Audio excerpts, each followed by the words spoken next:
order at Target. Just got ready to because I'm out. I don't have to see. My daughter, my youngest, is 16, so I can text her and be like, "You need to swing through Target and pick up." I get you'd understand the disappointment I had today. I came home and we have Tesco here, and instead of Coke Zero, they sent Diet Coke. Oh, Now it's fine, but it's not the same. That's exactly what I was going to say. It works in a pinch. It's not bad, but it's not the same. All right, where's too many tabs here? Let's see. Okay, Instagram's good. Hey, everybody. Happy Wednesday here in the States and happy Thursday, where our guest is over in the UK. Simon's joining us in the middle of the night. It's BOGP After Dark, or it's the morning show. It's the morning zoo, as you might say. So, Simon, hey, thanks for staying up late with us. No, absolutely my pleasure, Mike. It's a pleasure to be here. Been listening for a long time, so it's nice to jump in. It's not always easy being in these early hours to get involved with the show, but it's nice to finally sit down and hang out and talk to you, man.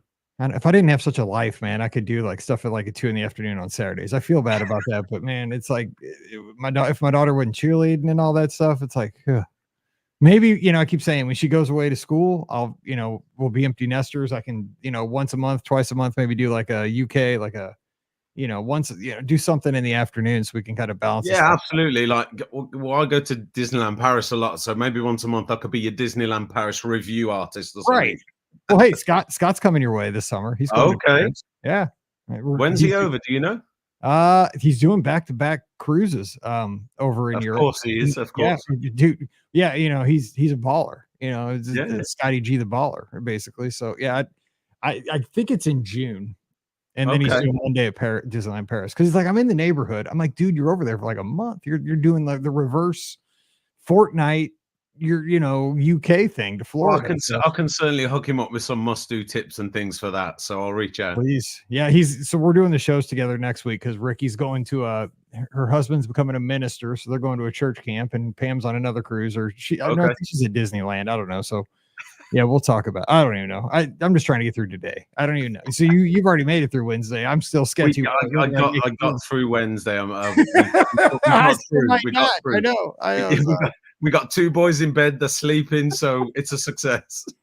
My daughter's at a baseball game, so I think she's at the JV. I don't even know where she is really. She's 16. We got her a car, and now it's like I never see her. So the only way I know where she is, I look on Find My Friends on my phone, like, oh well, she's there. And she comes home about 9 on a school night, and she goes right into her room. I was like, how was school? Good. Everything's good. How was cheer? Good. You doing okay? Good. Okay. We'll see you tomorrow, I guess. Yeah. That golden age of conversation. Exactly. I look forward to it. Exactly. If I get 7 words, it's great. So that's why I'm looking forward to the cruise. I might get, 12 words a day. I don't know. I mean, I'm paying all that money to be on, she can only go so far. It's a ship. So anyway. All right. So we are going to get cracking here. Let's see. This is the biggest thing is remember, because I got the wrong number posted down here because I wasn't thinking it. No, I got it right at the bottom, wrong at the top. Okay, it's 2474. All right. Okay, here we go.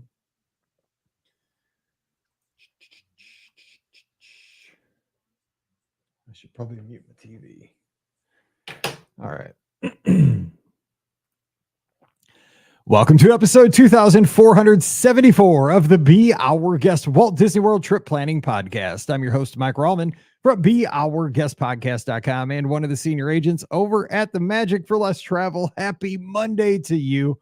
Hope you had a great weekend as always. And hey, thanks for dropping in. It's time for another week here in April. We're going to get through it. And we've got a great show for you lined up today. It's a little bit different because even though it's early morning, probably as you're listening to the show, but the great thing about podcasting, you could be listening to this in the afternoon, at night. You could be listening to this show in 2029. I don't care. You download it. I'm happy. It's all working out for both of us. But today, it's a little BOGP After Dark because as we record this show, it's one day in the studios here at the Be Our Guest Podcast studios, and it's another day for our guest because we're heading over to the UK. He's staying up super late for us. So joining us from over in the United Kingdom, listener Simon. Simon, happy Thursday where you are, Wednesday night where I am. Thanks for hanging out late with us today. Happy Wednesday evening, Mike. It's my pleasure. How are things over in your part of the world? typically rainy, cold. We had about 5 minutes of sun today, so that's the British summer out the way. But yeah, it's all good, man. As I said earlier, it's been a good but long day. The boys are finally sleeping, so yeah, looking forward to sitting down with a cold beverage and talking some Disney with you. I like it. So the fish and chips are that good that it keeps everybody over there. That Oh yeah, for sure, and we don't have to wait for Friday for it. We can have it any day we like. There's no hard and fast rule. The crime of it is my dad, right? He works for the Rams. So the NFL team here in the United States, and they've gone over to play at Wembley, and I've played a few places over in the UK over the years for the where they play the international games. He goes all the way over there with the team. He'll be over there for 2 or 3 days. And the only thing he gets is McDonald's. Like, my dad is such a picky eater. I'm like, because he will not. I'm like, you could have fish and chips in London. Like, the double crime of that, Mike, is that our McDonald's isn't even as good as yours. So it's like, care because when my dad goes to McDonald's, he gets a hamburger, mustard only. That's all he gets. I mean, it's a crime against humanity. I'm just saying, it's such a wasted opportunity. But we're not here for my dad. But I'm sure he's probably watching, and he will be texting me, blowing up my phone any second. But so anyway, let's jump into your little story. I got to hear, because you're a Disney fan. You're over in the UK. We have lots of friends. I've met Malcolm from the UK. I've met lots of listeners from the UK. It's awesome. That's actually our second most downloaded country outside the United States. What's it like, though, to be a Disney fan over there from your perspective? Everybody's got their different take on things, but how's it for you? It's a lot of fun. It's also equally very expensive. We have to work a lot harder to get to these places. Right. Because we're in that pinch between Paris and Florida, and so it's get there when you can, however often you can. It's not always easy, but we do what we have to. We obviously embrace the films and the movies and everything else, and being sort of in theater and that sort of thing. I've sort of embraced the songs particularly for a very long time from a very young age. But there's something about being in a Disney park, especially in Florida, that it just hits different. I mean, Paris is great and is beautiful for what it is, but there's nothing for our family or me, than sort of getting off the plane, being hit in the face by that humidity, and because it's not something we get a lot of here. I was say, you get fish and chips like where I live. It's humid all the time in the summer. There's no difference from walking out my back door to Florida, man. It's humid all the time. Yeah, but for us, that humidity means it's vacation time. It's holiday. So yeah, we love Disney. It's something that grew very late on in life for me in terms of going to the parks, because I'm one of 4 boys, so I have 3 brothers. It was a very sort of what's the way to say this? It was a very thin upbringing. Money wasn't very in abundance, so right. We never went to Disney. It was never even a thing that would even be contemplated. It would never happen. The closest we got was the VHSs, and most of them were recorded off the TV. Yep. So, but yeah, out of nowhere, my wife, who doesn't like rides, she gets motion sickness, is in no way your typical theme park goer. When we started to discuss our honeymoon, just completely out of the blue, she's like, what about if we went to like Disney World? What if we went to Florida? I was like, what? Where did that come from? And yeah, it just clicked, man. Like she rode every ride twice. The first time with her eyes closed, the second time with her eyes open. And I love it. And we never looked back. That was 2017. And man, we've been so many times since. We got 2 boys now. We got Sully, who's turning 6 on Friday, and we got Sid, who just turned 2. And both of them went at the age of 3 months for the first time, and have both been multiple times since, because it's just become, that's our thing. It's what we love to do now. So yeah, those are the memories we make. If we can't get over the water to you guys, we'll get to France and Disneyland Paris if we can. And most of the time, if we're not in Disney, we're talking about it or thinking about it or listening to the podcast and dreaming about it. So yeah, that's what it is for us. That's such an awesome backstory. And it's so it just really kind of resonates with it's the same no matter where you are in the world. Because I have the same story, right? I didn't go till later in life because we didn't have the means. We didn't travel as kids. But my daughter, again, she's been on all the cruise ships. Like she's gonna have these opportunities because I love to go now that I couldn't have dreamed of as a kid just because dad wanted to go, and I didn't get to, like your kid. And by the way, if your second child would have been named Mike, I would have cracked up because of Sully. I mean, I love no. I need to explain these things because people are like, God, are you that into Disney? No, that's not what happened. It was purely like coincidence. So we were using this baby name app. And it's like almost like a Tinder for baby names. So me and my wife Susie, we both have the app, and we swipe left if we like a name, right if something like that. Anyway, but if you match, then both of you can see the names in your account. And so we both swiped on Sullivan, and of the few names that we got to, it was like, yeah, I really like that name. There's something quite old-fashioned about it, but also quite cool about it. And literally, it never sunk in until he was born. Like, oh my God, Sully from Monsters Inc. But not only that, and this is going to kick you, her brother's name is Mike. Oh no! So he has an Uncle Mike, and so that was that one. Ironically, his middle name's Wazowski. I mean, it would have been. But our second son, Sydney. Again, it was just it was an S thing because I'm Simon, she's Susie, he's Sully. And it kind of made sense. Well, okay, so he's Sid, and we'd become known as the Slows because our surname is Lowe. So the Slows. And when I did Run Disney in 2019, I did the 5K and the half marathon, and I had to print a name on my thing. And I didn't know what to put. And Susie went, well, why not Mr. Slow? Because you're not very fast. So that just became my name. And so I'll be running along. And what was making me laugh is, oh, go, Mr. Slow. Not so slow today. Embrace your inner strength. I know, right?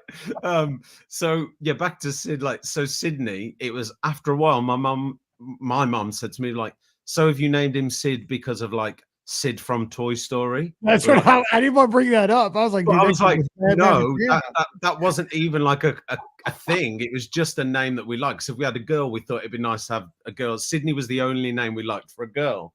So when he was a boy, we were like, well, Sydney works. So yeah, let's go with it. And then a friend of mine, 2-3 months after he was born, they were like, you do know the connection with his name and Disney, right? I'm like, no. Well, Sydney is an anagram of the name Disney. I didn't even put that together.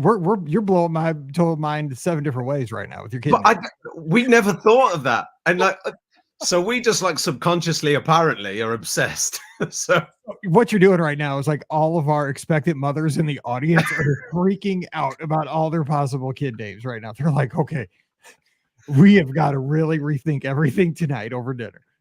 Yeah, what I would say is just pay attention to your list and double check it. No, just so real quick, our story with Mallory was, it wasn't hard, but Paige and Pam, right? My wife's Pam. So they both had P's.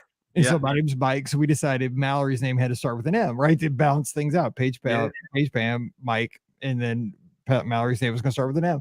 So we were on a lazy river because we're both teachers on summer break. So we just sat there to start rattling off girls' names, and we're both teachers. So it could not be the name of a girl that we've had in class over the past 15 years.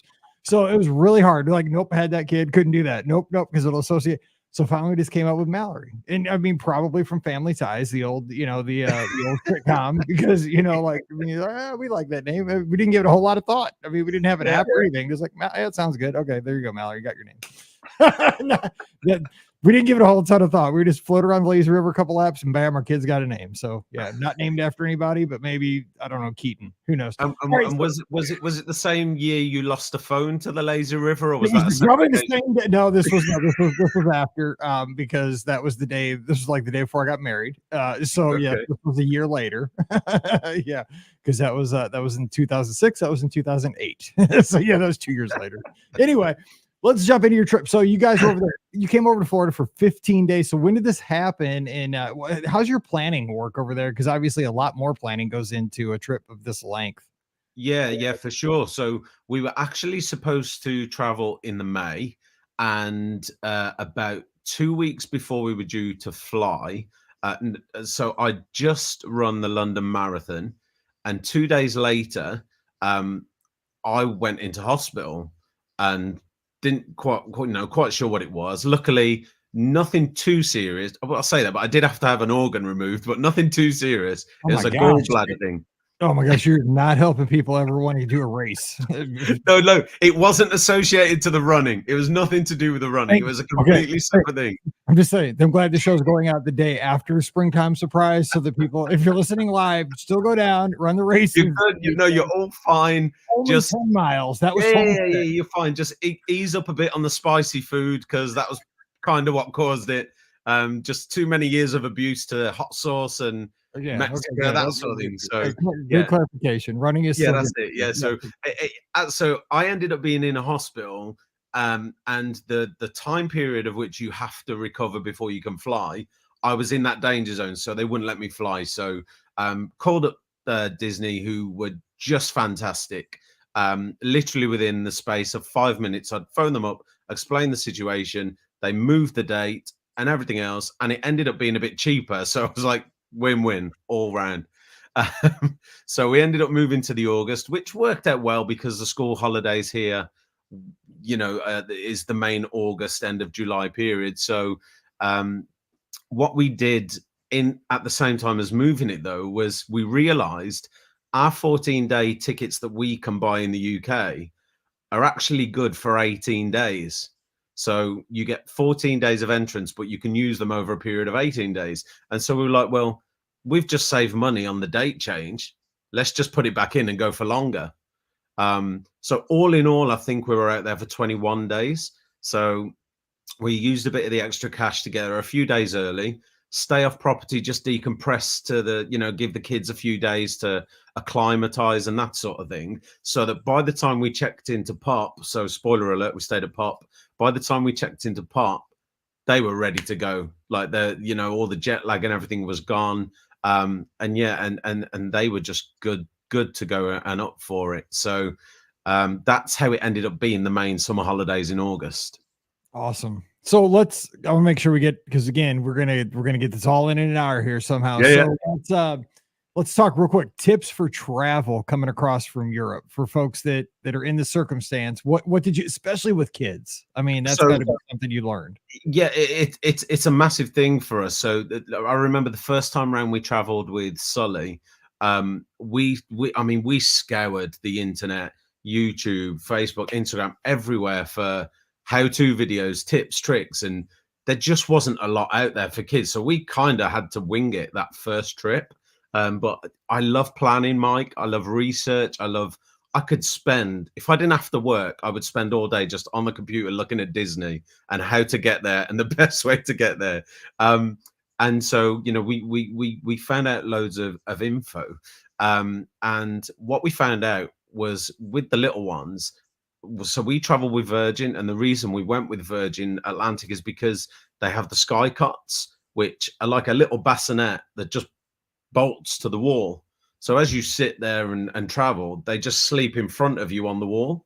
Nice. It was perfect. So I could sit, watch movies, eat food, just put my hand over the top and give them whatever they want. And it was so easy. You just give a little thought to what you take. You don't need to take as much as you think for them, because guess what? Babies are born in Disney. Babies are born in Florida and America. Here too, exactly. We have stores.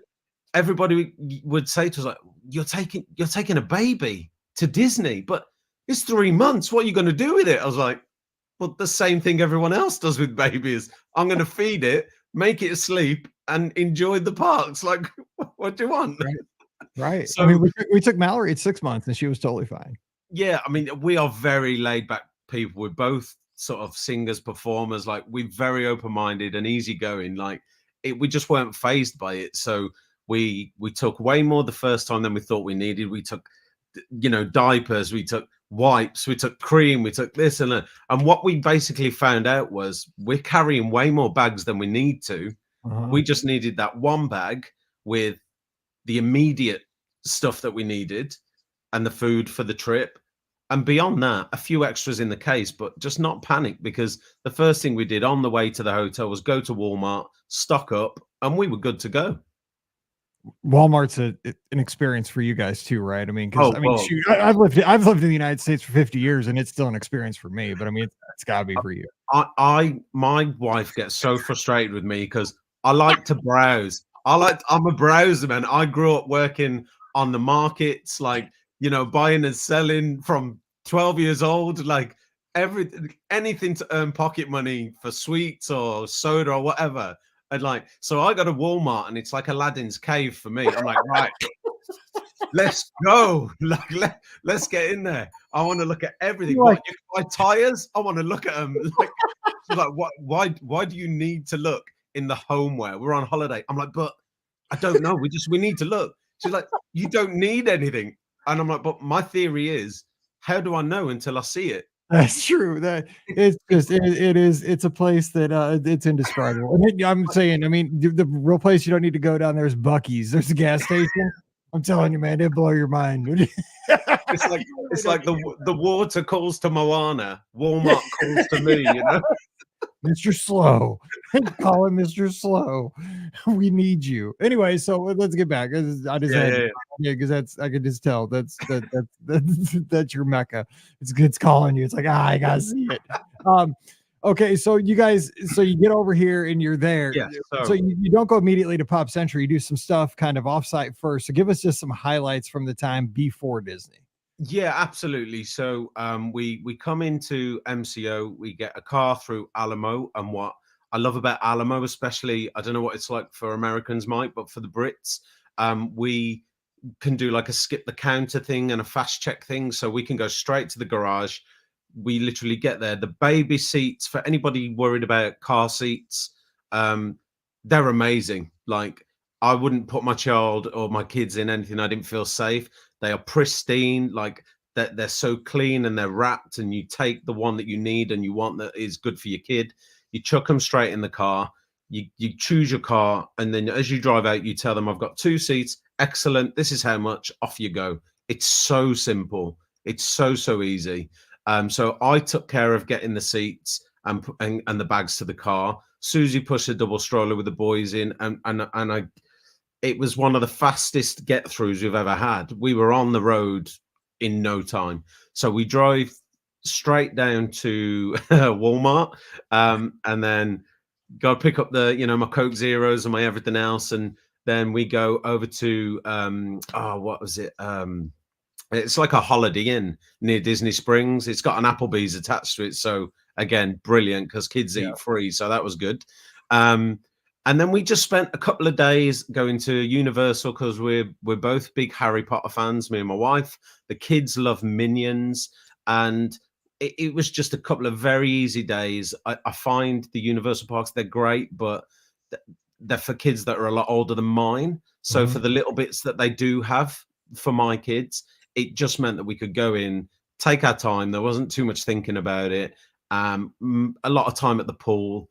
And then the day before we checked into Pop Century, we treated ourselves to a day at Discovery Cove. I don't know if you've ever done that, Mike.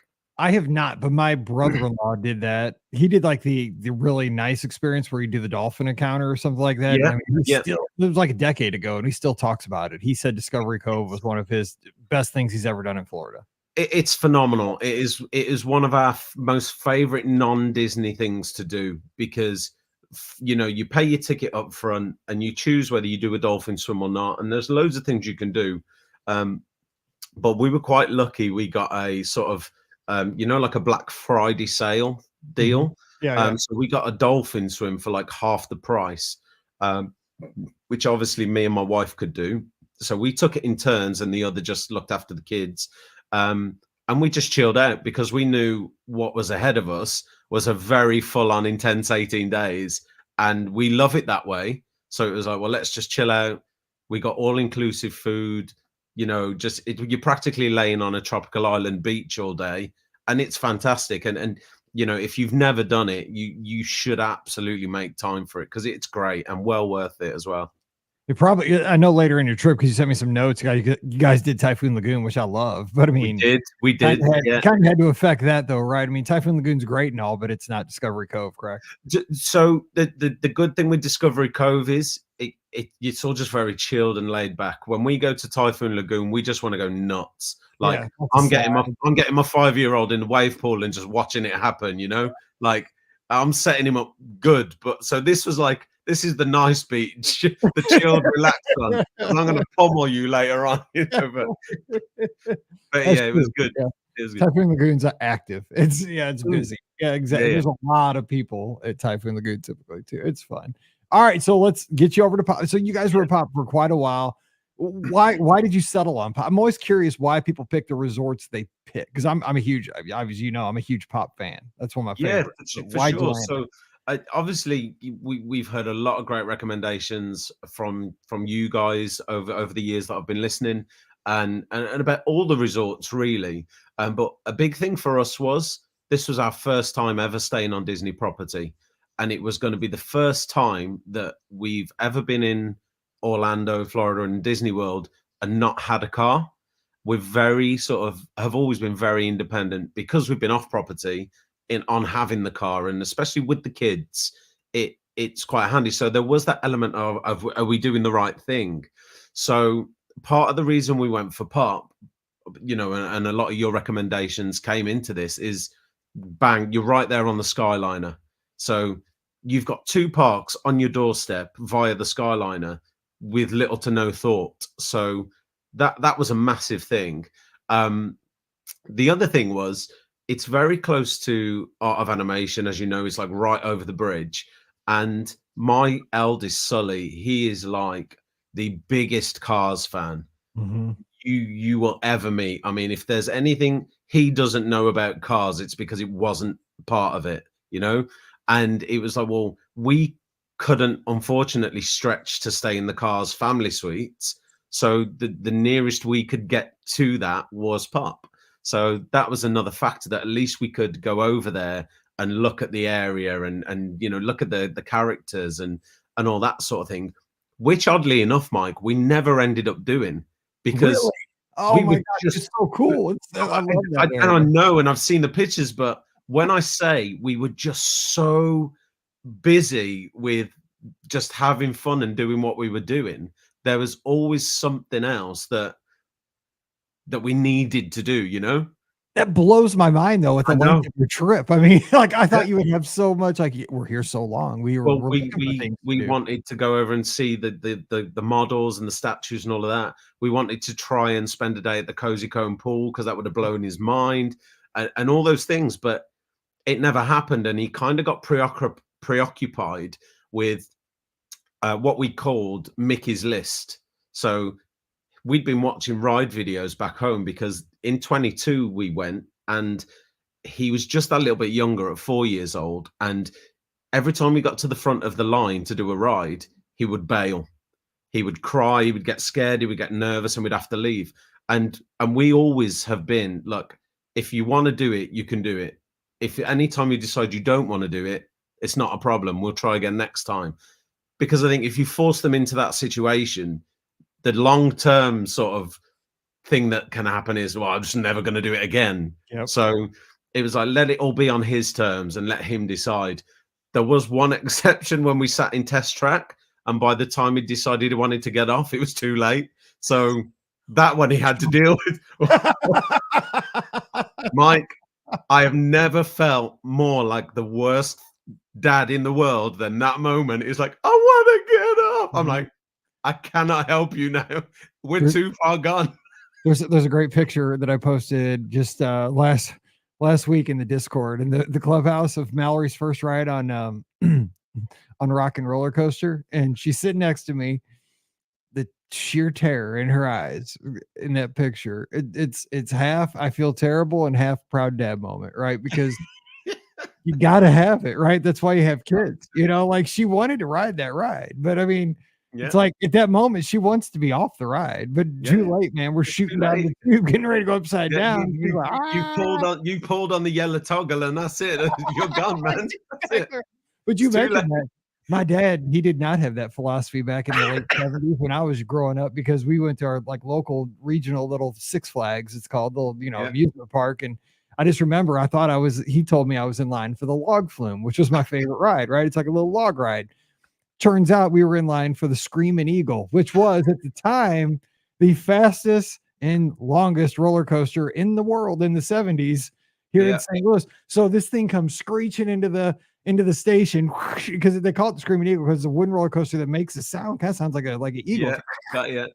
I'm like, Dad, that's not the log ride. He's like, get in. I'm like, I'm scared of heights, man. This thing, I just remember I was terrified. So parenting has changed a little bit for the better. Yeah, I mean, again, I'm one of 4 boys. We were dragged up that exact same way. So we were traumatized from a young age, and man, we dealt with it. I should ever get in. So carrying on, what we did from that trip to this one was spend a lot of time letting him watch the point of view ride videos for the rides, so he could see what they were like, what they were gonna be like. And funnily enough, the one that really piqued his interest, and I know you'll love this one, is Cosmic Rewind, Guardians of the Galaxy. I could see it, very visual, it looks exciting. I mean, it's kind of every ride that there could possibly be.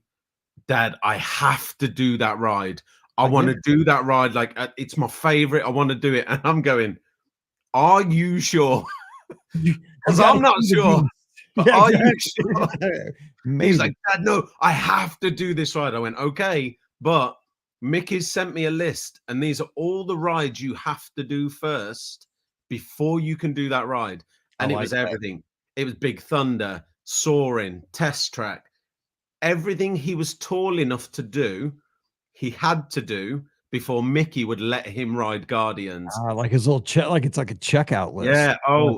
Yeah. As you know from my notes, on that Magic Kingdom day, he wiped out 80% of that list because he was doing that ride. I love this. That's why I love this show. I've never heard of this. That's such a great idea. I love this. And so I mean, I'm jumping ahead a little bit there, but that's how we sort of built from the one trip to the next with him and his sort of rides and his expectations. But so let's just kind of hop in. And so we talked about pop, and it worked out. So it was fantastic. And we checked in a pop, and we absolutely, I mean, my 2 boys are very confident, outgoing, and they tore up the reception area. So they were laughing, they were joking, they were just causing all sorts of commotion, but in the best way, Mike. And our sort of cast member on check-in, Lydia, she was just so accommodating of the boys. I mean, we had shoes everywhere. We had bags open because he had to get everything out and show them what he'd brought on his holiday. And he was just like, he met somebody, a little girl next to us. And I mean, he's 5 years old and he's flexing already. There's a little girl next to him. He's like, okay, so I'm going to see you at the pool later with my belly out. Oh my God. That's so awesome. Everybody's just falling apart. And so she was loving the boys. And she's like, look, you need to be near the pool. Like, we've got you in the 90s at the minute, but I'm going to move you. And so we ended up in the 60s block, but on the backside overlooking, is it Hourglass Lake and the Skyliner? That's a great spot, man. Your kid worked it, man. It was great, Mike. I was like, you can want to rent your kid. I'm just saying. You lead all conversation from this point.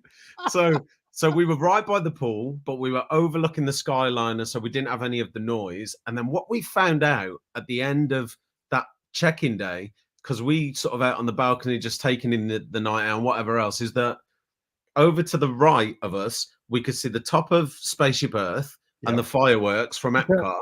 but ahead of us, we could hear Fantasmic. So we were getting, the wind must have been blowing in the right direction because we were getting both things from this balcony view we weren't even supposed to have. So yeah, that was a really nice start to the trip. And we're not even in a Disney park yet. Yeah, shout out Sully for the flex in your life. It's awesome. All right, so let's talk about times. Let's just jump into the theme parks. Yeah, eventually, but just those moments, right? I mean, because I just want to hear about the great times you had. And I love that checkout list. Like, you know what? You got to build your way up to Cosmic Rewind to show that you are really ready for that experience. But it's also the small times, you know, and the times maybe you have with your wife, and you know, just give us what are the highlights of the theme park times, and also dining too. The first morning we always try to start the whole trip with a character breakfast, and normally it's Crystal Palace because we like to go to Magic Kingdom on the first day. That's kind of our thing. I know a lot of people are similar, but others are different. But what we find is we get a great breakfast, we get 3 or 4 characters, and we don't like to spend a lot of time waiting in line for characters throughout the day because we want to do the rides and the experiences and the shows. So we find, well, if we do a character breakfast, we get a great breakfast, we can take our time with it, and we scratch the itch of meeting characters all in one hit. So we did that with Crystal Palace. And because we got the earliest reservation that we could, we got the early morning castle shot with not many people around, with the photo pass photographers.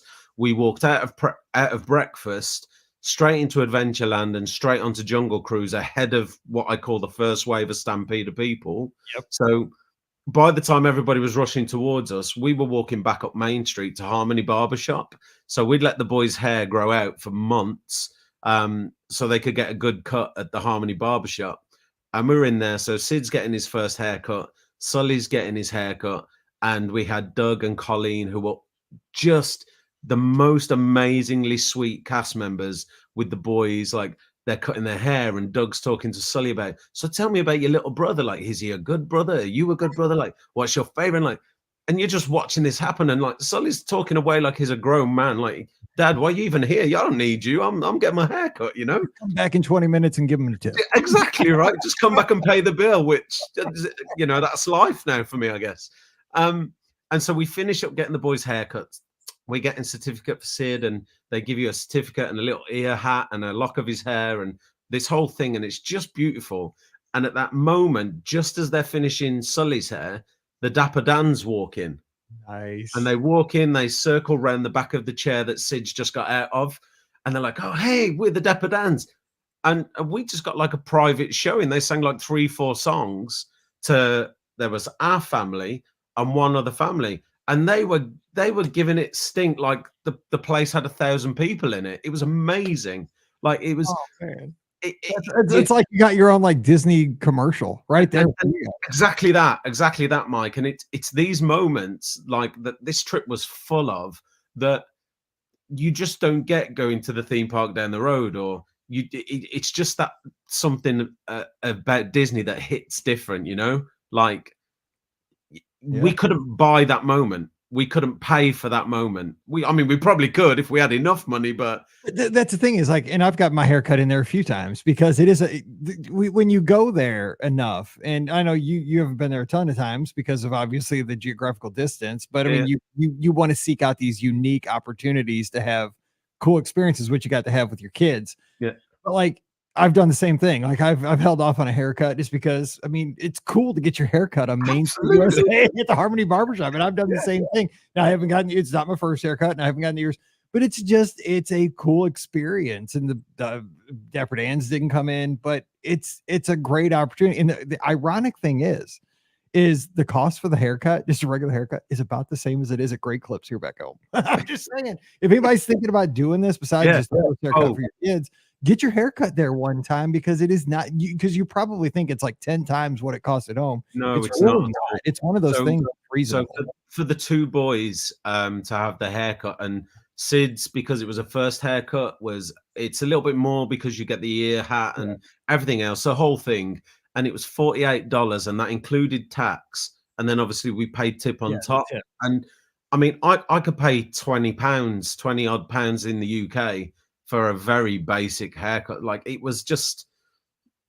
And you'll talk about that forever. I mean, it's the experience, but it's also practical. Your kid's got the haircut for the next couple months. Absolutely, yeah, it was great. So yeah. so that was like what a great way to kick the trip off with this magical moment that we've never experienced before, and we'll be very lucky if we ever get that again, because it was just so random, you know.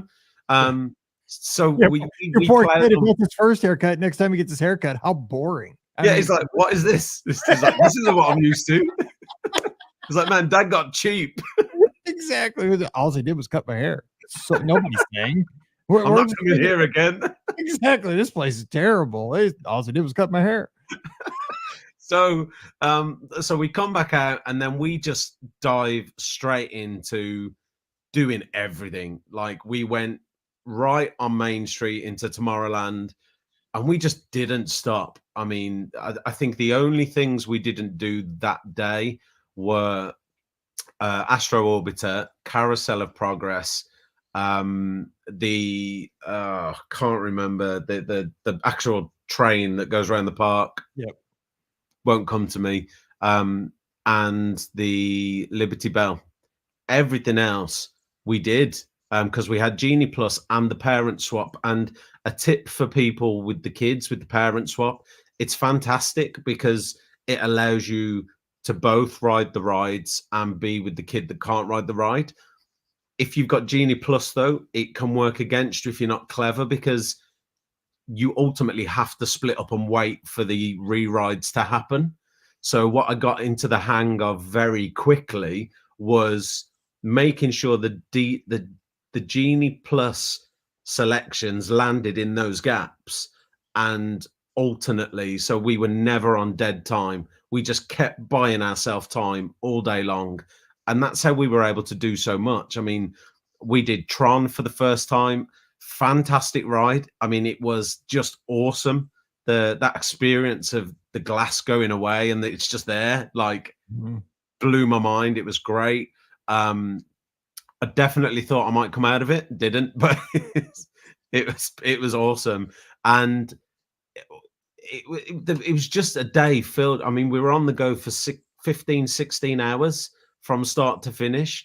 And literally by the time we settled on Main Street at the end of the day for Happily Ever After, when that music started, that is that moment where I look over and I can see my wife holding Sid, and I'm looking at Sully, who I'm holding in my arm, and they're all just staring up at the castle, and I'm like, this is it. This is it. Why you work so hard all year, right? I mean, we all do work a lot to have these to save up for these vacations, and then when you get that moment, you're like, this is why I stayed and worked overtime, and sacrifice other things. It's just those moments where you go, this is exactly what it's all for. This is what it's all about. And this was day one. And if I could ask for, if I was only given one day in Disney, I would want that day, because so much happened. The character breakfast, the Harmony Barbershop, the ride in every ride that there is in there, bar a handful. That, you know, we had lunch at Pinocchio's Village House because Sully loves pizza. We had Pecos Bills for dinner because I really like Mexican. Like, God, we gotta hang out, man. You're Coke Zero Mexican and you love it. For sure. My wife is just killing it, slipping in, you know, oh, I've just been and got a milkshake from Anti-Gravities, or I've just got a premium bar, I've just got this, and I'm like, just keep it coming, man. We're doing it. Like, we're loving it. And by the time we got back to sort of Pop that night, just to finish the whole perfect day off, we come back to the room, and there was a 5-pack of sort of these special chocolate bars, and there was a tub with like bath toys in, and we had a little card from Lydia at reception who checked us in, just saying, hope your first day was magical, enjoy these on us, and if you need anything, you know where we are. I'm like, that is so awesome. Oh my God. So like the perfect day just got better. Absolutely. And what was amazing, Mike, is both my kids were asleep because, and you surely will have been here as a dad. We did the bus journey back from Pop to, from Magic Kingdom to Pop. Both boys fell asleep on my arms. And I walked from the bus with them sleeping in my arms Yep. all the way up to the room, laid them down on the bed, and I'm just sort of looking at them. I'm looking at my wife, who's like cleaning at God knows what time in the morning, and just thinking like, this is just amazing. And then the next morning, my boys wake up and he sees them, and I explained to him, like, your friend Lydia, at the check-in has sent these for you because you were really nice and polite and friendly and whatever else. And this is what happens. Mickey notices good manners and magic. It can happen.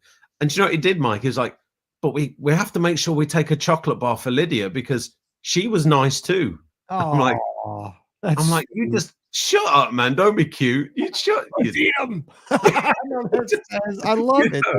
So, oh my gosh, this is too good. It was a great day, and it was, like I said to you, if the whole trip had ended there, I'd have been sad because it was short. But what a day and what a way it finished. So the next morning, it was safe to say we were done. No alarms, nothing happened. Like we were supposed to go to Animal Kingdom, but I sort of woke up at 8 o'clock, looked at the wait times, and I was like, yeah, I'm not sure how this is going to go. I'll check again later because it was a bit early. We checked while we were at the pool, and Animal Kingdom was busy that day. So we decided, well, let's make it easy. Let's get on the Skyliner, go to Epcot, just spend a few hours, get some food, and just have an easy one, and then get set for a busy day the day after, which is what we did. The kids loved the pool at Pop.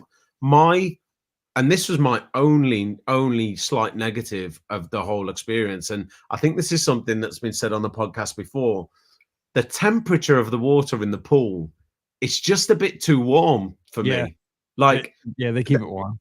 And we were like blazing hot at this time in August. I mean, it was right. I mean, the locals were struggling. So, I mean, we were dying. Like, and I just wanted to jump in a cold pool and be like, but I kind of jumped in it and was like, this is like a bathtub. Like, yep. Yeah. No, I hear you. I know exactly. I mean, it's January. January, it's all right. Oh yeah, for sure. But I was like, this isn't comfortable. So we didn't spend as much time in the pool as we might have liked because, and we tended to wait till sort of into the evening to go into the pool because at least the temperature out of the water had cooled a bit. So it balanced it out, but we had fun there nonetheless. But yeah, so we jumped into Epcot for the afternoon, and it was one of those where we weren't sort of head screwed on straight because we were quite tired from the day before. So we got in there and we went to Figment, and we just stood in the imagination area for like an hour watching the kids run around and hit stuff and press lights and whatever else. And we were like, yo, do you know, if they're happy, like, amen, just let them play. Let it happen. Let it happen, because they could just blow that steam off. And then we went into the aquarium, and again, it was brilliant because they could just walk around, and they got a little play area in there and look at the fish. And it was really cool, man. It was such a nice opposite to what we'd had the day before. It was a lot more chilled, a lot more relaxed. We just took some drinks, got some food, and I think we were only in there for 3-4 hours. Yeah, and Epcot's a great place to go in a situation like that because you can go there and have an unstructured day. Because, like you said, you in your notes you hopped on Living with the Land, typically short to no wait. Birth later in the day, little to no wait. And like you said, just go in the pavilions, explore, and just pop in, grab connections, go into World Showcase, grab some counter service food. And what is brilliant, I find, in Epcot is all those rides that are suitable really for the kids, like Living with the Land and Figment, the Seas with Nemo and Friends. There's never a wait, almost never. Especially later in the day, like you guys were. You're just hitting them one after another, after another, after another. And before you know it, like you've done 4 or 5 rides. We're sitting in Connections Cafe, eating the most amazing chicken burger I think I've ever had. And life's good. Like, it was brilliant. Yeah. No doubt. So we have about 20 left, and you got about 14 days. I want to get the highlights here because, I mean, I want to get all this in here because I know you got so much good stuff. And I mean, like, this has been a top 10 show already. I mean, you're killing it with this. I mean, people are like jealous. They just want to travel with Simon at this point. Like, when's Simon going back? I'm meeting him at Pops and Well, Drink. it have to be a series. We'll have to do like a mini series. Exactly. The problem is, I like you, Mike. I could just talk. I could just talk. I mean, hey, I've only talked for 2,500 podcast episodes. They're like, what Disney podcast has the most shows? Mike, because he doesn't shut up. Because he does two. Most people do 1 a week. I do 5. Let's go. So, but no, I'm serious though, because you guys, you had the right attitude going in. So I just think the karma is going to keep going. And like you had a hard day and then you had a slow day. So you're absolutely doing this right. So how does this continue though for another 2 weeks? Give us how the whole. I think the reason that it continued and it continued well is one of the biggest things with traveling with kids, and you see it time and time again, is they get pushed too hard. Because we've got a schedule and we've got to keep it and we've got to do this and we've got this. And we just completely were like, let them lead. We'll have all the plans, we'll have all the reservations, we'll have all the things. But if at some point it's not going to work, doesn't matter. Let's flip the script, change it, wing it, and move on. And we'll make good of what it is.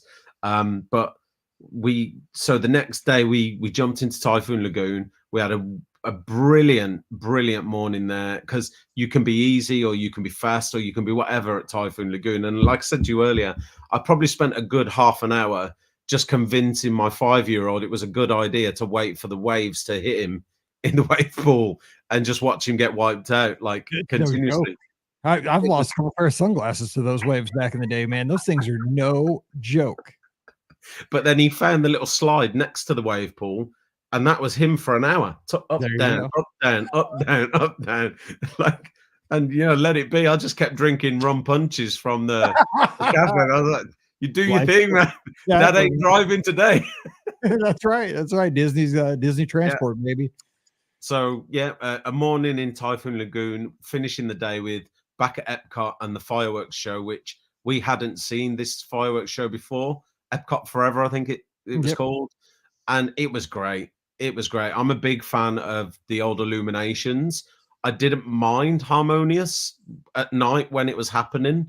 But Epcot Forever was a good show. It was a great show. I miss Illuminations, but I can appreciate what it is. But the next day in the Hollywood Studios was a big one, because we're back to this Sully's ticking rides off the list thing. And he went on Tower of Terror. He went on Slinky Dog Dash. He went on everything. Like, he wasn't tall enough for Rock and Roller Coaster. But we'd just come off Tower of Terror and we're like, okay, we need to take a break because we've been on a lot in a short space of time. So we go to grab a drink. And I want to, what's the place on the corner, Mike, opposite the Beauty and the Beast stage show that does the ice creams and the drinks? And is it like, it's not, is it Sunset Boulevard? Is it along there? The Rosie's place there, kind of with the marketplace one on the corner? I'm not sure. I know what you're talking about. There's also the turkey leg place out there. Yeah, well, this place have got like a specialty drink on it. It looks a bit like the Pog juice that you get from the different places, but it's got boba balls in it and stuff. And we're like, we'll get one of those and we'll just take it. We'll have a drink. We'll just chill out for a little bit. And so we just sat on the bench and we're sharing one of these because we're like, we're happy as a family to share stuff.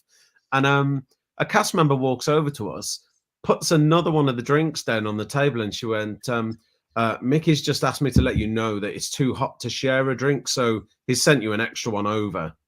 And then she walked away, and she just walked off. I was like, what? I mean, thanks. Like, and Mickey Mouse is just like following you guys around, making sure you're having a good time. And so and in my mind, I started looking over to Sully. I'm like, what did you say? What did you do?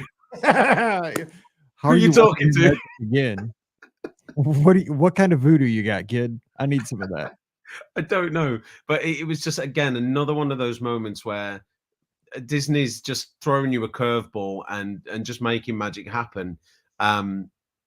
So we move on from there, and we did. Was this the first? This was the first Rise of the Resistance day, and we'd never done it before, and it blew my mind. It was such a fantastic ride. Sully loved it. Funnily enough, he preferred, though, Millennium Falcon, which we'd never done before. but specifically being a pilot, because he could hold the sticks and Right. hit the buttons and do all the things, and It's more to the active for a point. kid. Yeah. And he loved that, and that was by far his favorite ride of the day, Millennium Falcon, which threw me off because I didn't think that was going to be the case. But I think his least favorite was Terra Terra because he came off it and he was like, that's off the list, right? I don't have to do that again. I did get the stamp correct. Like, I know you've done it, mate. You don't have to do it again.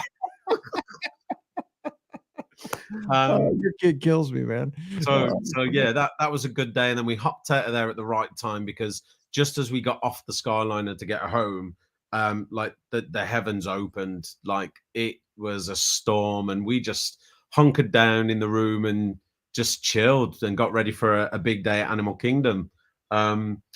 This was probably a day where we had our first sort of incident, as it were.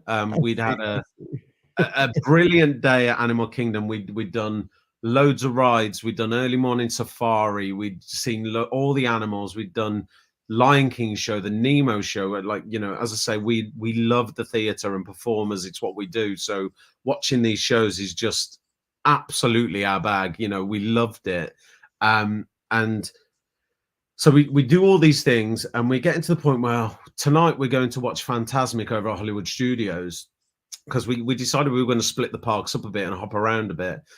So on the way out of Animal Kingdom, we get to the gate, and just before we walk out the park, Sully shouts up at me. He's like, "Oh no, I've lost my magic band." And I'm like, No. "What? What do you mean you've lost your magic band? How?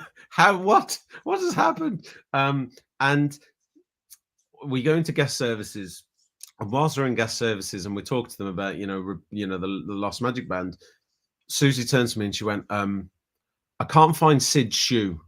I'm like, Lord. "What do you mean? What?" It's getting, now all of a sudden the tables have churned on the line. Yeah, like Mickey's not here anymore. Mickey's gone. He's like, "You've had your magic. Now it's time to be parents, all right?" The world is churning right back to even things back out with you. And Mike, it's at this point is like, okay, I'm going to take one for the team.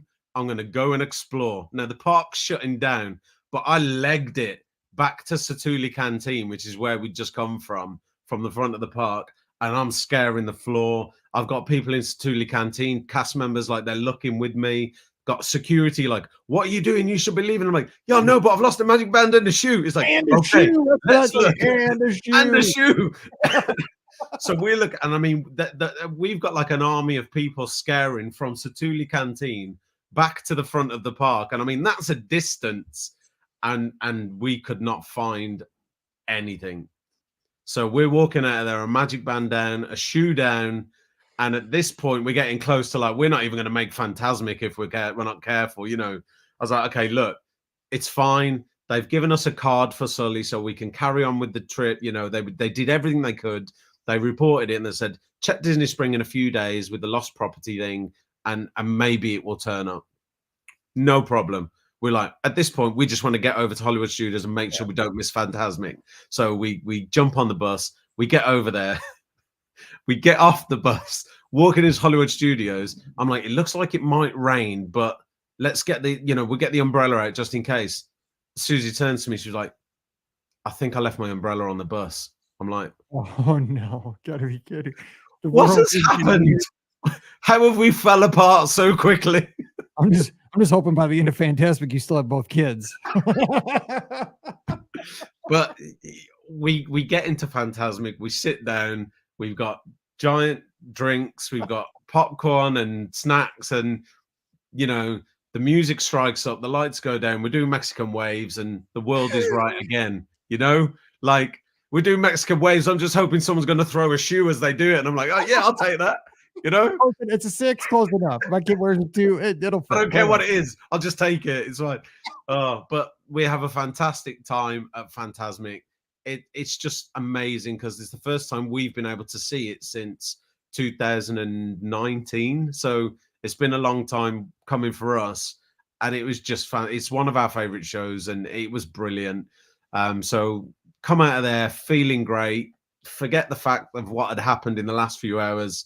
It finished right. We got to the Skyliner and we were like, man, that queue is insane. Like it's like lapping. And yeah.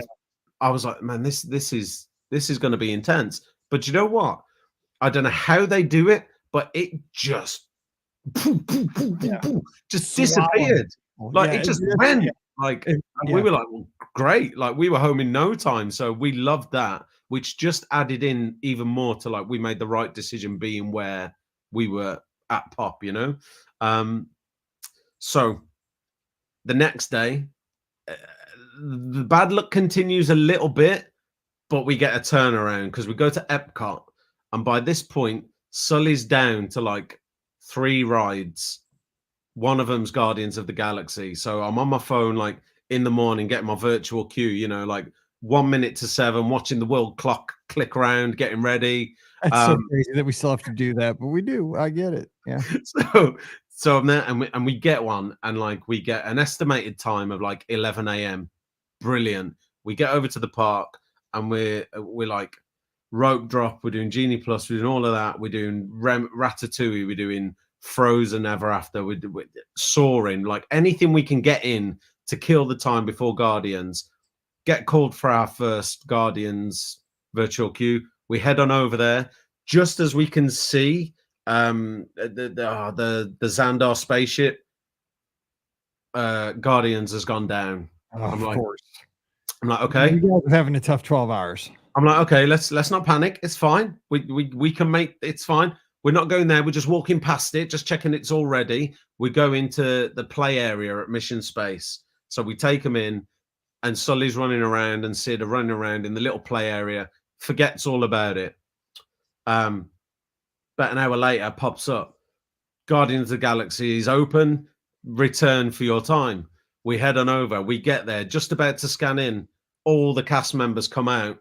It's gone down. I was like, oh my days. So it's getting harder and harder to explain to a 5-year-old. We will get on it, but we have to just wait a little bit longer. We're nearly there. This has been 12 months in the process, you know. Yes, we're 99%. We're so close. We're so close. The status bar is right on that last little tick.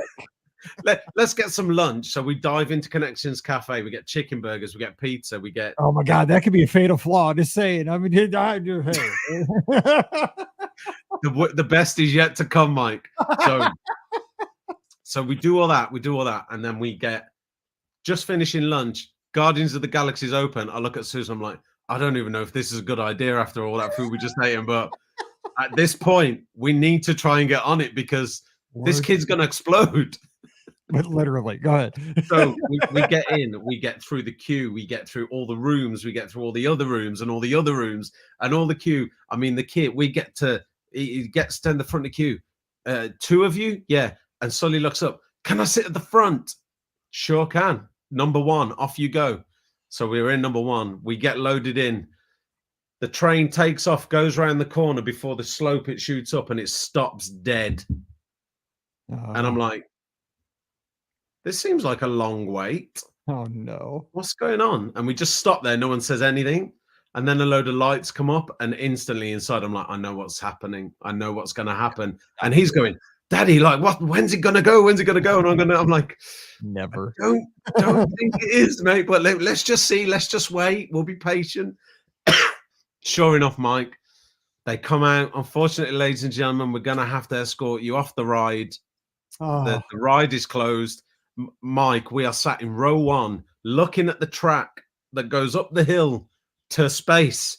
Mickey might have saved you after that big launch. I'm just saying. I mean, this could have been the Cosmic Rewind. Maybe.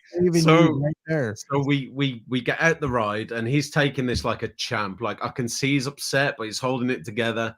And we get walked all the way through backstage, all the way through the exits.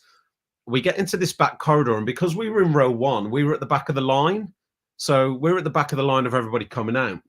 And as we get into this sort of final corridor where you can see the daylight, you can start to hear like quite a lot of commotion, and some of it not very pleasant, if you know what I mean. And I very quickly understand what's happening. You got a few different cast members there with the iPads, and they're scanning people, and they're giving them, I guess, return lightning lanes and that sort of thing. And some people, Mike, some adults seem to lose all sense of dignity and mental capacity when things like this happen. They get a little sense of entitlement, I think. Yes. That's it. Yeah. And so it's all happening, and it's sort of Sully's then starting to get like, I'm like, it's fine, don't worry, it's fine, don't worry. And so we were the last ones, and they start scanning us, and they're like, we're really sorry, but you could just see, Mike, these guys were battered. They had been absolutely battered by everyone before us. And I'm like, it doesn't matter. Like, it's fine. We're going to go off. We'll go find something else to do, and we'll be back. We appreciate you. We understand. You don't make the ride go. It just exactly. This is one of those things. You do not want this to happen. I'm sure you don't want to do this and be shouted at by 50 people. Like, I get it. It's fine. Look, thank you very much. I appreciate it. So they gave us sort of lightning lanes. They're grateful that we're grateful, and they walk off. And we walk out the door, and we get out the door, and literally I look down at him, and he just starts bawling his eyes out. Like, he'd held it together for so long, and then he just had to let it out, this like overwhelming emotion. And he's crying, and I'm cuddling him. And a lady comes around the corner, and she goes, excuse me, is everything okay? I'm like, he's just a little upset because the ride broke down and blah, blah, blah, blah, blah. And I don't remember her name. And for the life of me, it will pain me that I don't know her name, because it was just such a moment. But she was quite a senior, I'm guessing, experience manager.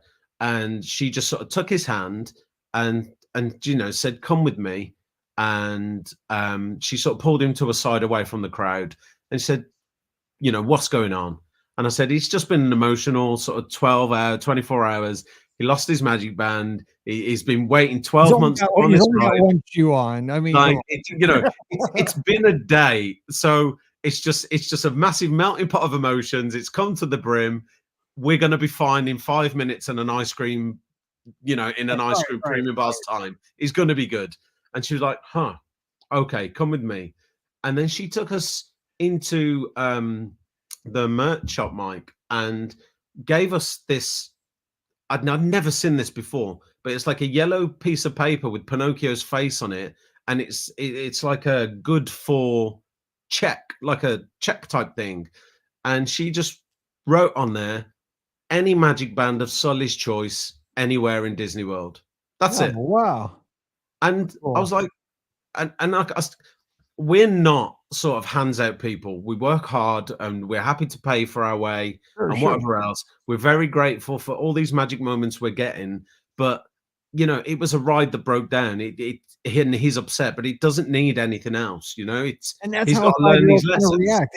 It's the appropriate response to disappointment. I mean, and the chance to ride it. Yeah. And he's got to learn these lessons in life. Like, it doesn't always go your way. Right. And so I said to her, look, I'm really grateful, but you just don't have to do this. And she went, no, I don't have to do this, but I get to do this, and I can do this. So I will do this. She said, no, you decide if you want to let him use that's your call, but it's my wish. That's awesome. It's my wish for him to have this opportunity. And I was like, then that's amazing. And I appreciate you so much,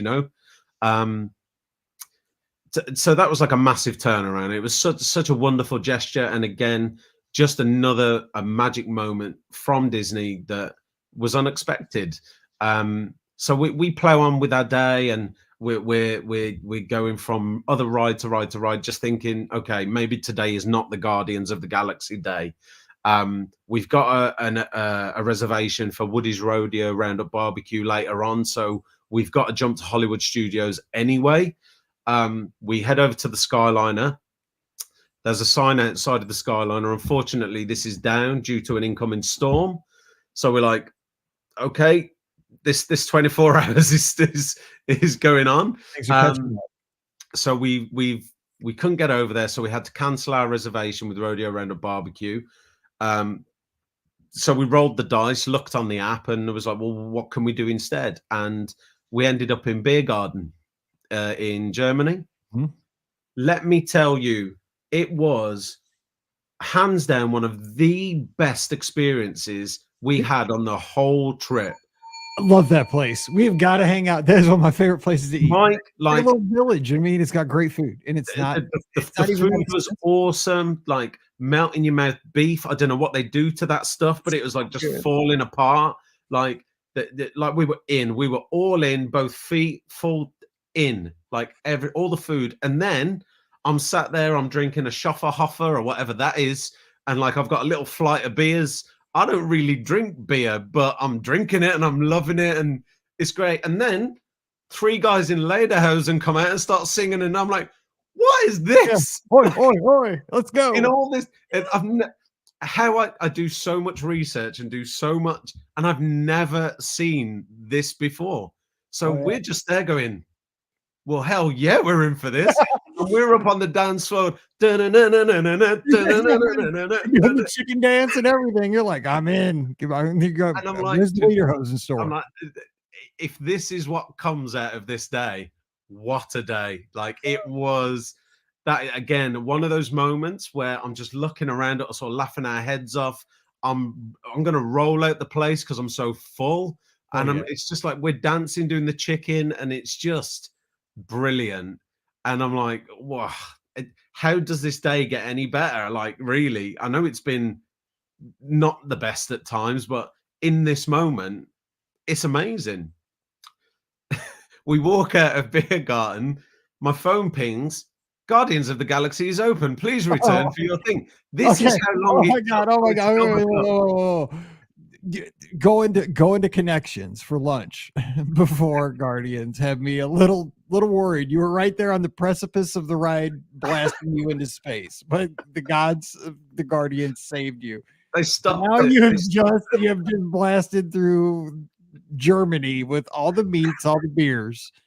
And then the gods are like, let's roll the dice here. Let's ping your phone and say, you want to play, guy? Let's go. You want it? You want to go for it? You want it? Okay, let's go. Let's see. So let's hear how the story ends. Go ahead. And so, and so at this point, honesty is the best policy, right? So I just sort of kneel down to Sully and say, look, Guardians of the Galaxy is open. We can, if you want to. Before I could say another word, Mike, I want to. I'm like, oh man, okay, let's do this. And we headed over there. And I don't even know if I could walk that far after Beer Garden. I'm just saying, I mean, it was a slow walk, and let me tell you, it was slow. I was waiting for one of those barges to come and carry me over there, you know? Exactly, that's a hike. But we got over there, and Mike, we got through the rooms, through the other rooms, onto the ride, and sure enough, we went into space, round the world, round the moon, round everything, doing the conga, and man, whew, I have never regretted eating so much meat in all my life. But all I could hear the whole time round was, woo! I'm sure. And I'm like, I that sounded a little nervous to me. It's like, I want to be brave, but I'm nervous. Oh. And we got off it, and I'm like, okay, he's going to be terrified. He's going to be green. He might be covered in sick. He might be crying. What do I expect? He jumping out the ride. It's parent swap. I'm going to go with mommy. It's mommy's turn. You are insane, child. Like, I couldn't go again now if you paid me. But sure enough, he went back on that ride with Suze, and he loved it. Now, a bit like your picture of Mallory, if I could show you the picture of him on Guardians of the Galaxy, his face would tell you otherwise. Yes. He's like, pictures don't lie. But he loved, and he'd come off of it with Susan. He was like, "Oh, that's the best ride. It's my favorite. I love it." And so for the rest of our trip, not every day, but on a few occasions, we would have, you make your park reservations for different parks.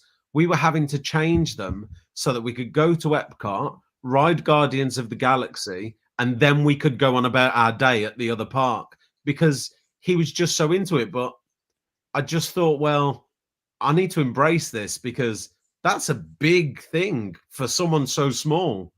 It And is. It is. if he's that enthusiastic about it, then knowing what he was like the year before, let's run with it, man. Let's let him live that moment, and just everything else can work around it. And I know we're going to run out of time, but that is one of the highlights of the whole trip, is his face that night heading back to Pop on the Skyliner. Just, you know what kids are like when that age, and then the man came, and then the spaceships came, and then we went around the Earth, and then we went around the moon, and I was like, I was there, dude. I was like holding my breath there, like, and his head just exploded with excitement. It was amazing. Like, it really, really was. And the rest of the trip, I don't think for him anything was as exciting or as important as that step of that ride. I mean, we crammed in so much more. We had so many more park days, as you know. I mean, riding all the other rides like Seven Dwarfs Mine Train and just all of the things. But his takeaway, and still to this day, Dad, do you remember that time, like, with Groot and Rocket, and we were like flying backwards in space, and like, you know, can we do that again? I'm like, yeah, well, yeah, you know, soon. Totally. But it's cool. And what's great is that you got to make that moment together. You know what I'm saying? Like, you're sitting side by side. And honestly, here, you know, what I take away from this story is just kind of like a person who's getting to hear it third person, is that you kind of had to work at it. You know what I'm saying? Like, the story isn't as exciting if this happened first and time. you got it at the first attempt, right? You have like this whole backstory to, you had to climb the mountain to hit the peak, and that's what makes the story awesome, right? I love that. It's exactly that, and I think what again, like, what it will help them or him understand is that it doesn't come first time. It doesn't always come easy. Sometimes you got to just hang in there and get through all the things to get to the thing, you know. And the payoff was worth it, and it really was. And like, there was so many other things, and the pixie dust and the magic moments didn't end there. Like, there were so many times, like we got given like free slushes in Zuri's sweet shop for no reason other than we just said thank you so much, have a great day. And then, you know, we were in Columbia Harbor House ordering our dinner, and as I took the tray, Sully took the Diet Coke off the Coke Zero off the tray. He was like, "Oh, Dad, thanks, I can have that," and ran off. And then the cast member was like, "Well, here, let me give you another one. It's not fair, he stole yours." It's funny, but like, you don't need that. And like, they don't need to do this, right? They don't need to, but they can. And what we tried to do is, wherever we could sort of be the magic or pay that forward, we did. So it, you know, if we went in and bought like lollipops or something, we might buy an extra one and say, you know, maybe pass that to the next person who comes, or that sort of thing, because that's like, I'm a worker, I'm a grafter. Like, I don't need to be given everything, but if I am, then how can I pay that forward to somebody else so they can have the magic moment? Do you know what I mean? I agree. I agree. And the thing is, I mean, here's where I'm so glad that we get to have this show, because this show is going to go out literally. And we have listeners in Australia. We have listeners all over, you know, the United States, all over North America, Europe. And here on a Monday, if people download it the day it comes out, what a great way to start the week. You know what I'm saying? Because this story, you guys got some pixie dust put on you, but it was because of your attitude. You came over, you were positive, you were excited, your kids were pumped up in the lobby from the get. They wanted to have a good time. They were, you know, and we see this, right? I stay at Pop Century all the time. And even when I go down by myself for a race weekend, you know, I'm by myself, but I see the kids, you know, and that's exactly why I go. I get excited to see families checking in, getting ready to have a great time. And I mean, that's exactly why we go to a place like Walt Disney World. This is it. In the show here today, I hope and I know that people are smiling wherever they're listening to this show. And I hope that it's making everybody have a more positive start to the week. I mean, I don't know how you can't listen to today's show and not just think, I need some Sully in my life. I mean, this kid is awesome. I love that you took the time. I mean, you're staying up in the middle of the night to do this for us. I mean, that says something. And what a great way to start the week. This has been awesome. It's been an exciting day, and like I've been sort of gibbering away to my wife all day, like I listen to these guys all the time. Like I found you guys in COVID, you know, when our whole world fell apart, and I'm in entertainment, right? So it was one of the first things to go, the last things to come back, and we had to diversify. So I bought a pickup truck and started delivering steel, and that's how I found your podcast, because I was like, I need to listen to something. My Disney trips have been cancelled. How can I still connect to Disney and the things that I love, you know, and things that interest me and get me excited? And I went right back to the beginning, and all the way through COVID, like caught up through the whole podcast, man. And I tell you, you guys, like it, and I think I hear people say it a lot. What sets you guys apart is it's just a space where you can come, hang out, talk about the things that you love. We don't worry too much about the politics because we're not running the place. That's for other people to worry about. Right. We talk about what we enjoy, what other people enjoy, and stuff we didn't know that we might enjoy in it. And that's what's great. You can always find something new, you know? And it's like the friends you never knew you had who were just waiting for you. That's exactly how I feel today. I mean, like we didn't know each other an hour ago, and now I feel like we need to hang out at Beer Garden. We know we need to go to Walmart, grab some Coke Zeros, and when we would have a blast for 2 weeks. Sure, yeah, but maybe not before running a race or something. Yeah, absolutely maybe not. And you can ride Cosmic Rewind. I'll raid at the exit, and then we'll just go on from there. I mean, I'm not doing it, especially after Beer Garden. That's suicide. There's no way I would ever. You're insane, man. You're insane. But no, I cannot tell you how much I appreciate you bring in this energy in this kind of show to our show, because it's going to pick people up today on a Monday, and people need that sometimes, you know, like you said, you just don't know when people need a little positivity. Somebody could be having a really rough day today already, and this could turn it around for them. That's my hope always for the show. And again, I know extraordinary effort staying up late tonight. So Simon, it's been great meeting you. Thanks for coming on the show, and tell Sully, man, he has been a rock star around the world. Man, he'll love to know that he's been talked about, and I'll play this back for him because he'll love it. And if anybody, and I hope you don't mind the sort of shameless mention, Mike, is if anybody wants to sort of see Sully in action, we vlog our trips now. We're not like these hardcore vloggers, like we don't take ourselves too seriously. It's basically us just messing around, having fun at Disney, and maybe someone finds something useful in there. Maybe they just get a laugh out of it. But you come check us out, man. We're slowly does it, and it just is what it says on the tin. It's us four guys just being goofy. Okay, so I want people to check it out. So how can they find you? So make it clear so people can check you out. Yeah, so for sure. So we're on Instagram, and we have a YouTube channel. So I am currently, because it's quite taxing, like still editing the videos from that trip. So like that Magic Kingdom day took me like a month to edit because it just was. And this is why I do an audio podcast, by the way. So, yeah, like sometimes I go, why did I do this, man? Like, why? But yeah, so we've got our trips on our YouTube channel, which is Slowly Does It, and we're also on Instagram. They're our main two places. We're on Facebook as well, but they're the main place. So come say hi, come check us out. We're connected to you guys, and we follow and chat and stuff. So yeah, like come say hi, man. Sully, I'd love to say hi. Oh yeah, and hey, come over to the Discord too, because everybody'd love to talk to you over there this week. Oh yeah, absolutely. I mean, I'll be honest, Discord is one of those things I don't understand it fully or what it is, but I don't either. I mean, I'm sure we'll work it out, and I'll get involved. Yeah, for sure. It's weird looking, but I'm starting to kind of figure it out. It's like we're in Disneyland Paris in August for a week, so I'll come back and give you a shout after we've done that trip. Rock on. We'll do it totally 100%. Well, hey, take care. And it's almost time to get up for work, I guess, so I appreciate it. Thanks so much. I'll feed the boys breakfast. One of the two. Right, yeah, go get the Wheaties ready or whatever, oatmeal. I don't know what they have, but hey, appreciate it. All right. Well, hey, don't forget, show's brought to you by the Magic for Less Travel. You guys know what to do. We'd love to help you plan that next vacation, whether it's to Walt Disney World, Disneyland, Disney Cruise Line, Adventures by Disney. Just swing by the website today over at themagicforless.com. Please also use our Amazon affiliate link, beourguestpodcast.com/Amazon. And thank you so very much to our Patreon supporters.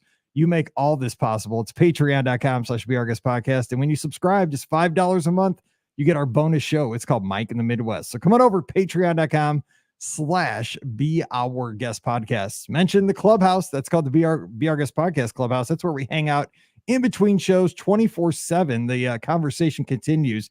You can get in on that anytime. Just go to beourguestpodcast.com/Discord. We'll be looking for you over there this week. And we'll have our live show this Sunday night. Scott joins me. We take your calls at 7 o'clock Eastern, 6 o'clock Central, all the places, Facebook, YouTube, Instagram, Twitter, and Twitch. And we're there too. It's not just for poker. All right. So we're going to get out of here. Let Simon get, an hour and a half of sleep, and I got to get back to work, and we'll have a great time. So hope you have a great Monday. So until we talk again on Wednesday with more of your listener questions, for Simon over in the UK, I'm Mike here in Missouri. You guys stay safe, stay healthy, and we'll see you real soon.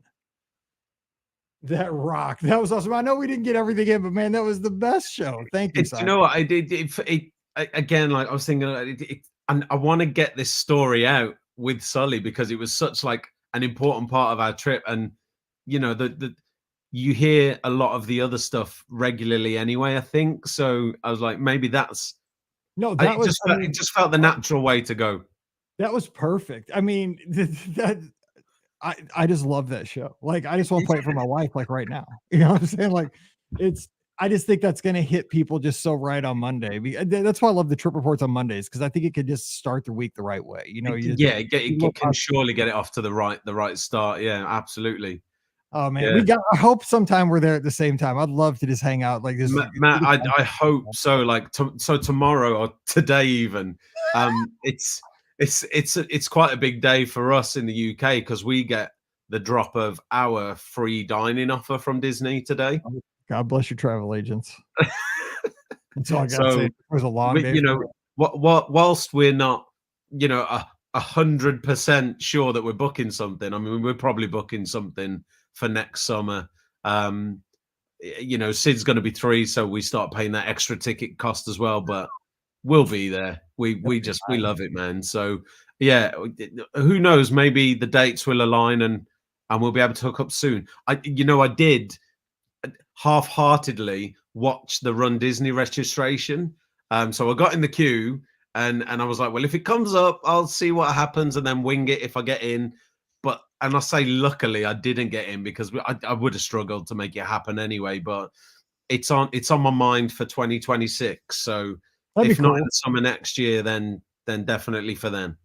All right. Well, hey, we'll make it happen. Well, hey, Simon, I'll let you get out of here. But hey, if you ever need anything, you give me a yell. And don't be a stranger. Come over to the Discord. I'd love to talk to you. Absolutely, man. Take care. Thanks for having me, Mike. Good meeting you. All right. Take care, man. Bye-bye. Right, take care. See you, everybody. Bye.